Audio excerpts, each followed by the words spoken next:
नमस्कार। कभी सोचा है कि कुछ लोग हमेशा कामयाब कैसे हो जाते हैं? आज हम उन्हीं कुछ खास मंत्रों की बात करेंगे जो किसी भी मंजिल तक पहुंचने की बुनियाद होते हैं। तो चलिए मिलकर इस रहस्य को समझने की कोशिश करते हैं। ये एक ऐसा सवाल है जो हम सब कभी ना कभी खुद से पूछते जरूर हैं, है ना? कि आखिर वो कौन सी चाबी है जो कामयाबी का ताला खोलती है।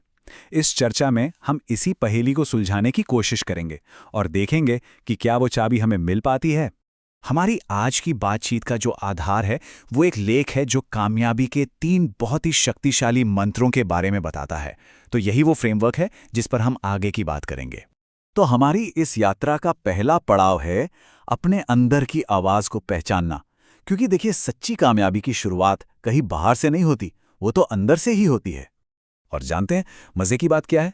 पहला कदम कुछ करने के बारे में है ही नहीं, बल्कि कुछ ना करने के बारे में है। देखिए, बाहर का जो शोर है ना, लोगों की बातें, समाज क्या सोचेगा, ये सब चीजें अक्सर असली रास्ते से भटका देती हैं। तो कामयाबी का पहला नियम यही है कि इस शोर को बंद किया जाए। ये वो बुनियादी सवाल है जिसका जवाब कोई और दे ही नहीं सकता। इसके लिए एक पल रुककर अपने अंदर झांकने की जरूरत है। क्या जो लक्ष्य है वो समाज का दिया हुआ है, या फिर वो आवाज है जो सच में दिल से आ रही है? और बस एक बार जब अंदर से वो आवाज साफ साफ सुनाई दे जाए, जब पता चल जाए कि असली मंजिल क्या है, तो फिर पूरी शिद्दत और मेहनत के साथ उस काम में लग जाना है। असली एक्शन यहीं से शुरू होता है। चलिए अब दूसरे कदम की तरफ चलते हैं। अंदर की आवाज तो सुन ली, अब बारी है बाहरी दुनिया में कुछ ठोस और निर्णायक कदम उठाने की। देखिए, जिंदगी में आगे बढ़ने के लिए हिम्मत तो चाहिए ही। और वो हिम्मत दिखती है मुश्किल फैसले लेने में।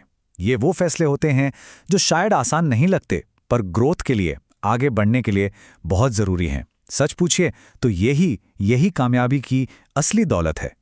ये जो कन्फ्यूजन या दुविधा होती है ना, ये किसी भी इंसान को आगे बढ़ने से रोक देती है।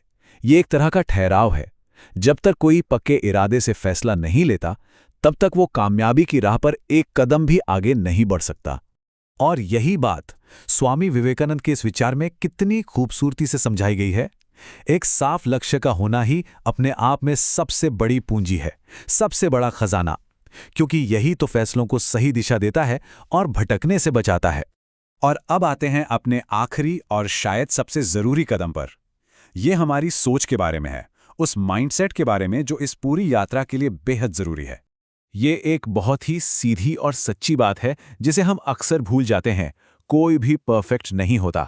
हर इंसान में कोई ना कोई कमी होती ही है। परफेक्ट होना तो बस एक ख्याल है, हकीकत नहीं। और असली बात यह है कि जब कोई अपनी कमियों को पहचान लेता है और उन्हें मान लेता है, सही मायनों में तभी सुधार का दरवाजा खुलता है। अपनी गलतियों को नकारना मतलब अपनी ग्रोथ को रोकना। ये पूरा प्रोसेस कुछ ऐसे काम करता है। जब सेल्फ अवेयरनेस आती है तो ग्रोथ का रास्ता खुलता है। अपनी कमियों को मानना उन्हें सुधारने का मौका देता है।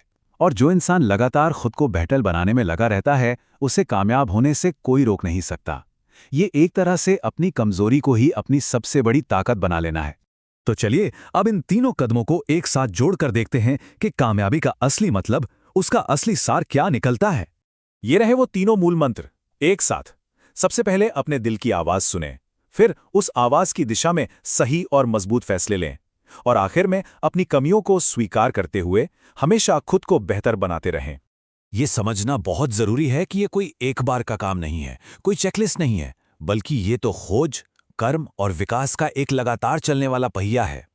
इंसान अपने अंदर की आवाज को खोजता है, उस पर काम करता है और उस काम से सीखकर खुद का विकास करता है, और ये साइकिल हमेशा चलती रहती है। और आखिर में ये एक सवाल जो सोचने पे मजबूर करता है। इन 3 मंत्रों को जानने के बाद किसी की भी कामयाबी की यात्रा में अगला ठोस कदम क्या हो सकता है? ये सोचने वाली बात है।